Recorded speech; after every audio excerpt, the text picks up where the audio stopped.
Hello guys, late lunch na tayo dahil kakatapos ko lang pinakain si Liana.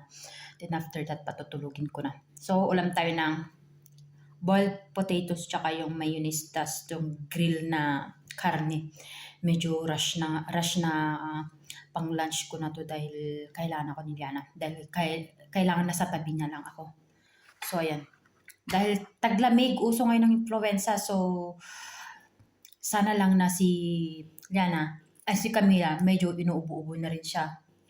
Pero wag lang sana siyang makakuha ng influenza.